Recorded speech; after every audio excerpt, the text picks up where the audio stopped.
21st സെഞ്ച്വറിയിലെ ഏറ്റവും പ്രധാനപ്പെട്ട സ്കില്ലുകൾ എന്ന് പറയുന്ന പേഷ്യൻസ്, ക്യൂരിയോസിറ്റി, മെമ്മറി, ഇതെല്ലാം കുട്ടികളിൽ എങ്ങനെ വളർത്താം എന്ന് നമുക്കൊന്ന് കാണാം. വളരെ സിമ്പിളായ, വളരെ എൻ്റർടൈനിങ് ആയ ആക്ടിവിറ്റിയിലൂടെ.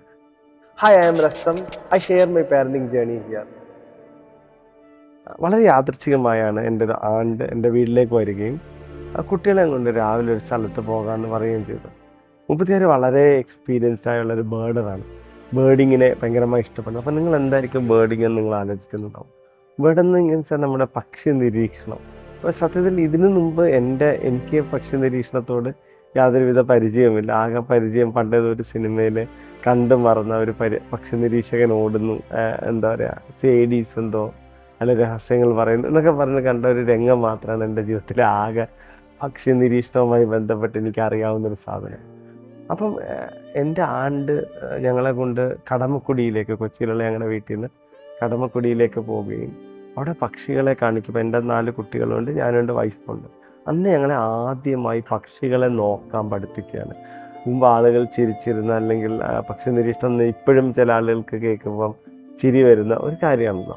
അപ്പം അന്ന് ഞങ്ങൾ ഓരോ പക്ഷികളെ കാണുകയും വളരെ ചെറിയ വ്യത്യാസത്തിൽ അത് വേറെ വേറെ പക്ഷികളാണെന്ന് റിയലൈസ് ചെയ്യുകയും അതിൻ്റെ പേരുകൾ എഴുതിയെടുക്കുകയും ഒക്കെ ചെയ്തപ്പോൾ എൻ്റെ കുട്ടികളുടെ കണ്ണുകളിൽ ഒരു നക്ഷത്രങ്ങൾ കണ്ടിരുന്നു.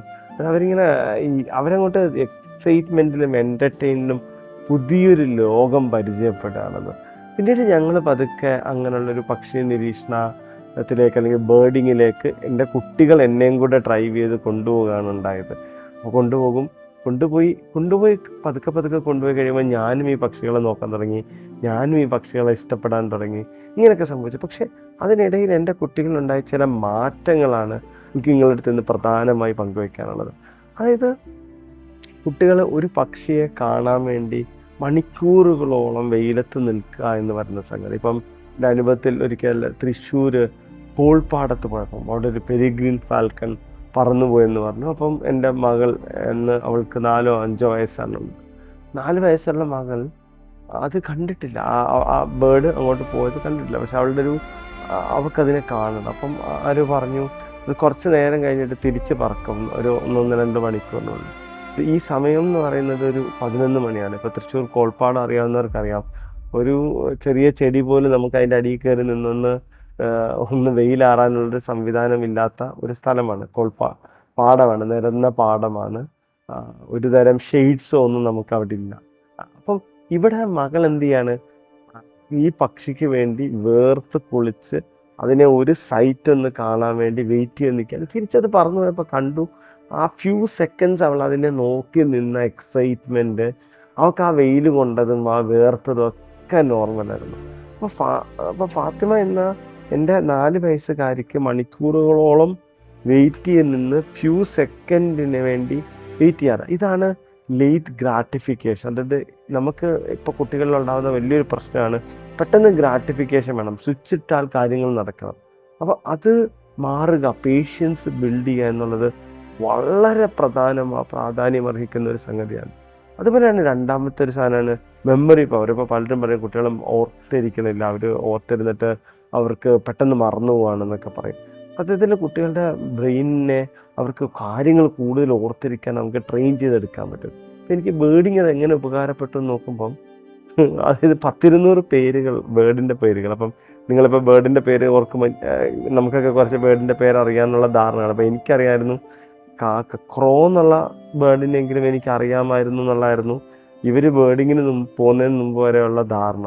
അത് തന്നെ ഹൗസ് ക്രോ ആണ്, നമ്മുടെ നാട്ടിൽ കാണുന്ന സാധാരണ കാക്ക ഹൗസ് ക്രോ ആണെന്ന് ഇവരുടെ കൂടെ കൂടിയപ്പോഴാണ് എനിക്ക് മനസ്സിലായത്.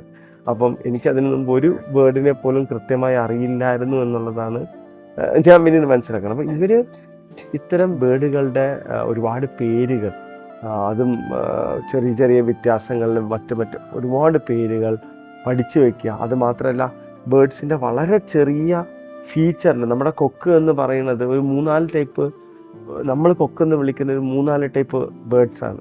അപ്പോൾ ഈ ഓരോന്നിനെയും തിരിച്ചറിയണമെങ്കിൽ അത് ഭയങ്കര ഒരു സ്കില്ലാണ്. അവരുടെ ഭയങ്കര ഒബ്സർവേഷൻ സ്കില്ല്, ആവശ്യമുള്ള കാര്യമാണ് ഒരു ബേർഡിനെ തിരിച്ചറിയണമെങ്കിൽ. അതേപോലെ തന്നെ നമ്മൾ വളരെ ക്ഷമയോടുകൂടി സമാധാനത്തോടു കൂടി ഇരുന്നാൽ മാത്രമാണ് അതിനെ തിരിച്ചറിയാൻ പറ്റും. കാരണം അല്ലെങ്കിൽ അത് പറന്നു പോകുമല്ലോ അതിൻ്റെ പാട്ട്. അപ്പം ഇത് കുട്ടികൾ എന്തെങ്കിലും ഒബ്സർവേഷൻ സ്കിൽസും മെമ്മറി പവറും അതേപോലെ പേഷ്യൻസും പിന്നെ ഒടുങ്ങാത്ത ക്യൂരിയോസിറ്റിയും, പുതിയൊരു ബേർഡിനെ കണ്ടാൽ അത് ഏതാണെന്ന് കണ്ടുപിടിക്കാനുള്ള ത്വര, അതിൻ്റെ ഓരോ ചെറിയ വ്യത്യാസങ്ങളും വെച്ചിട്ട് അത് ഏതാണെന്ന് മനസ്സിലാക്കാനുള്ള ഇത്രയും സാധനങ്ങൾ ചേർന്ന് കിട്ടുന്ന ഒരു സംഭവമാണ് ബേർഡിങ്. എങ്ങനെ നിങ്ങൾക്ക് ബേർഡിങ് കുട്ടികളിലെ ക്രിയേറ്റ് ചെയ്യാം എന്ന് നോക്കാം. അതായത് ഒരിക്കലും കുട്ടികളുടെ അടുത്ത് നിങ്ങളെ ഞാൻ ബേർഡിങ് പഠിപ്പിച്ച് അതിലൂടെ മെമ്മറി പവറും പേഷ്യൻസും ഒക്കെ ഇൻക്രീസ് ചെയ്യുന്ന സംഗതിയായി നിങ്ങൾ എന്ത് ചെയ്യേണ്ട, അവതരിപ്പിക്കരുത്. നിങ്ങൾ കുട്ടികളുമായി നിങ്ങൾക്കുള്ള, ഇപ്പോൾ കേരളത്തിലാണ് നിങ്ങൾ താമസിക്കുന്നതെങ്കിൽ കേരളം ഭയങ്കര അനുഗ്രഹീതമായൊരു സ്ഥലമാണ് ആ രൂപത്തിൽ. കാരണം ഇവിടെ വെറ്റ് ലാൻഡും ഡ്രൈ ലാൻഡും ഉണ്ട്. ഒരു പക്ഷിയെ പെട്ടെന്ന് കാണാൻ പറ്റിയ സ്ഥലങ്ങളാണ് വെറ്റ് ലാൻഡ്, അതായത് പാടം അല്ലെങ്കിൽ മാൻഗ്രോവ്സ് അല്ലെങ്കിൽ ചതുപ്പ് നിലങ്ങൾ, ഇങ്ങനെയുള്ള സ്ഥലങ്ങൾ. ഇവിടെ പോയി കഴിഞ്ഞാൽ നമുക്ക് പെട്ടെന്ന് സൈറ്റേഷൻ കിട്ടും, ബേർഡിനെ കാണാൻ പറ്റും. അല്ലെങ്കിൽ അവരവിടെ നിന്ന് കൊത്തിപ്പറക്കി കഴിക്കണം അല്ലെങ്കിൽ കഴിക്കുന്നത് കാണുമ്പോൾ നമുക്കിതിനെ കാണാൻ കിട്ടും. എന്നാലൊരു ഫോറസ്റ്റിൽ ഒരു ഇലകൾക്കിടയിലിരിക്കുന്ന ബേർഡിനെ കണ്ടെത്തണമെങ്കിൽ കുറച്ചും കൂടെ ട്രെയിൻഡ് ആയ ഒരു ബേർഡറിന് മാത്രമേ, എക്സ്പീരിയൻസ്ഡ് ആയ ഒരു ബേർഡറിന് മാത്രമേ കഴിയത്തുള്ളൂ. അപ്പോൾ ഇതുകൊണ്ട് തന്നെ നിങ്ങൾ ആദ്യം നിങ്ങൾക്ക് സ്റ്റാർട്ട് ചെയ്യാനുള്ളത് ഒരു വെറ്റ് ലാൻഡിൽ നിന്നാണ്. ഇപ്പോൾ കേരളം വേറെ രീതിയിൽ അനുഗ്രഹീതം എന്ന് വെച്ചാൽ ഇവിടെ ഒരുപാട് ബേർഡേഴ്സ് ഉള്ള ഒരുപാട് ഓർഗനൈസേഷൻസ് ബേർഡിങ്ങിനുള്ള സ്ഥലമാണ്. ഇപ്പോൾ കൊച്ചിയിലാണെങ്കിൽ CNHS എന്ന് പറഞ്ഞിട്ട് ഒരു ഓർഗനൈസേഷൻ ഉണ്ട്. അപ്പം ഇപ്പം നിങ്ങൾ ജീവിക്കുന്ന സ്ഥലത്ത് ഒരു ഓർഗനൈസേഷനും ഇല്ലെങ്കിൽ നിങ്ങൾക്ക് ചെയ്യാൻ കഴിയുക ഈ ബേർഡ് എന്ന് പറയുന്ന സൈറ്റ് എടുക്കുക. ഈ ബേർഡ് അതിവിടെ എഴുതി കാണിച്ചിട്ടുണ്ടാവും. ഈ ബേർഡ് എന്ന് പറയുന്ന സൈറ്റ് എടുക്കുക. ഈ ബേർഡിൽ നിങ്ങൾ പോയി അവിടെ നിങ്ങൾക്ക് ബേർഡിൻ്റെ വലുപ്പവും അതിൻ്റെ ഇതൊക്കെ ഇട്ട് കൊടുത്തു കഴിഞ്ഞാൽ, നിങ്ങൾ കണ്ട് ബേർഡിനെ ഇട്ട് കൊടുത്തു കഴിഞ്ഞാൽ ആ പ്രദേശവും ഒക്കെ ഇട്ടാൽ ആ ബേർഡ് ഏതാണെന്ന് ഈ ബേർഡ് പറഞ്ഞുതരും. അപ്പോൾ അതൊരു സ്റ്റാർട്ട് ചെയ്യാനുള്ള നല്ലൊരു സ്ഥലമാണ് ഈ ബേർഡും മെർലിനും ഇങ്ങനെയുള്ള സൈറ്റുകൾ ആക്ച്വലി. പിന്നെ അതിലേറ്റവും ഉത്തമം ഞാൻ ആദ്യം പറഞ്ഞതാണ്, നല്ല എക്സ്പീരിയൻസ്ഡ് ബേർഡേഴ്സിൻ്റെ കൂടെ സഞ്ചരിച്ച് കഴിഞ്ഞാൽ അവരിൽ നിന്ന് കിട്ടുന്നൊരു ഇൻഫർമേഷൻ ഒരു സൈറ്റിനേക്കാളെല്ലാം വലുതാണ്. അത് നിങ്ങൾക്ക് അങ്ങനൊരു സൗകര്യം, അങ്ങനത്തെ ആളുകൾ, കമ്മ്യൂണിറ്റി നിങ്ങൾക്ക് അടുത്തുണ്ടെങ്കിൽ ഉറപ്പായിട്ടും അത് ഉപയോഗിക്കുക. അങ്ങനെ ഉപയോഗിച്ച് നിങ്ങൾ കുട്ടികളുമായി ബേർഡിങ്ങിന് പോവുക. അപ്പം ഒക്കെ അവരെ ഇങ്ങനെ പുഷ് ചെയ്യാതെ, ഇപ്പം അവർക്കിപ്പോൾ 1-2 ദിവസം പോയി അവർക്ക് ഇഷ്ടപ്പെടുന്നില്ല, നിർത്തിക്കോളൂ, കുഴപ്പമില്ല, വേറൊരു സംഗതി നമുക്ക് എടുക്കാം. ഒരിക്കലും അവരെ ഇത് ബേർഡിങ് കൊണ്ട് ബുദ്ധിമുട്ടിക്കരുത്. അവരുമായി പോകാം. അവരിത് പിക്കപ്പ് ചെയ്താൽ ഭയങ്കര നല്ലതാണ്.